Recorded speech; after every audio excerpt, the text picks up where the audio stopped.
Fireside Chat. My friend Karl here. Hello, Karl. I'm sorry. Are you just about finished? Yeah, I have a friend from college who's coming out tomorrow. He's a pretty big character, so I want to make sure that he knows what time to meet at the gondola tomorrow morning. Ah. I haven't seen him in a while, but I How definitely things want to roll. ride with him. Yeah. Usually you meet at Gandhi and have a good time. It's my home base, yeah. Gondola.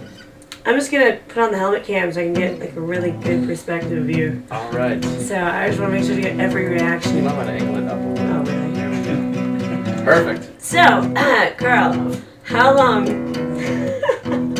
don't know what to do with this. How long have you lived in Vail? Oh, I moved here in December of 2003. I graduated from college, I think at like 2 o'clock in the afternoon. I walked across the stage, ate lunch with my parents, and I got in the car and I moved here. That's awesome. Yep, it was gone, out, done. Wow, you were really ready to be up here. I was packed and ready to go, yes. And so, when did you start snowboarding, and why? Why? Wow. I started snowboarding, I want to say, in 1992. Why did I start snowboarding? Growing up in Michigan, played a bunch of different sports, and it wasn't really catching on. Soccer, baseball, not that interesting. But then I started seeing kids skateboarding, so I wanted to get into skateboarding. But then I realized very quickly that I suck at skateboarding.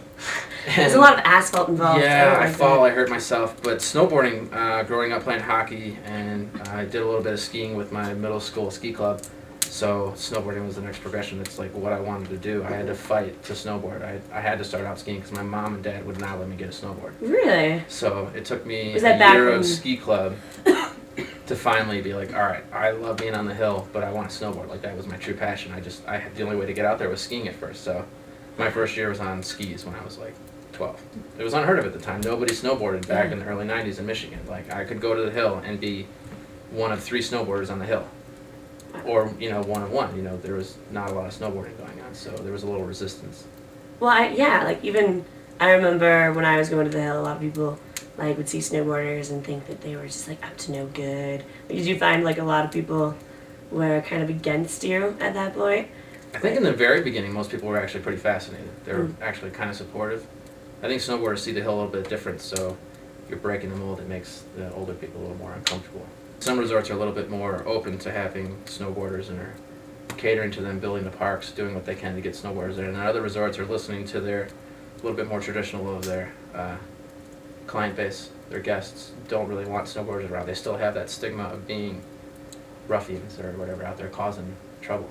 Yeah. And I'm glad to help out with that. Sweet. How do you find Vail? Are they pretty How do I open? find- Do you mean Vail for snowboarding? Yeah. It's hit or miss. Depends what part of the mountain you're on. I think if you're in the park, it's great. They've done an amazing job this year building the park. Today was the first time really rolling through it with friends and trying to hit stuff, and it's really, really good compared to years past. Nice. Yeah, the half pipe looks ridiculous. I didn't even get over the half pipe. I was just enthralled with all the other jibs and jumps and rails and all that. Does it intimidate you that chair goes like right above so that people can see you? No, I love it. I feel like we're putting on a show for the guests. Nice. I know it's fun to watch because I can't do any of that, but You can, you just don't know it yet. It's there. nice. I like that. So you were on skis for a year. Have you ever gone back? Ever? There was a brief time in college when I decided to experiment a little bit Everybody and does that ride in college. skis. And it was hilarious because growing up playing hockey, you're skating a lot. I understood how to skate. Snowboarding just took off. It finally fully clicked, and I was like, every time I was on skis, I would look at the hill, and I would just think I could do this so much better if I was on a snowboard. So I just eventually sold them. I was like, this is pointless. Yeah. Why? If I'm always thinking about snowboarding, why would I bother skiing at all? So I don't snowboard. But You don't? No, I don't do that. How'd you get in here? I don't know. I think I was wearing the right sweatshirt. There you go. You're right. You're wearing the Steezy outfit. So I That's snuck nice. in. Yeah. No, people usually guess I'm a boarder, and I take that as a compliment because that usually. Are we means wearing the same hoodie? We totally are. Did you not notice that? When you I put it just on? did. There's a lot. And we're out of battery. Ooh. No, I think it's. Wow.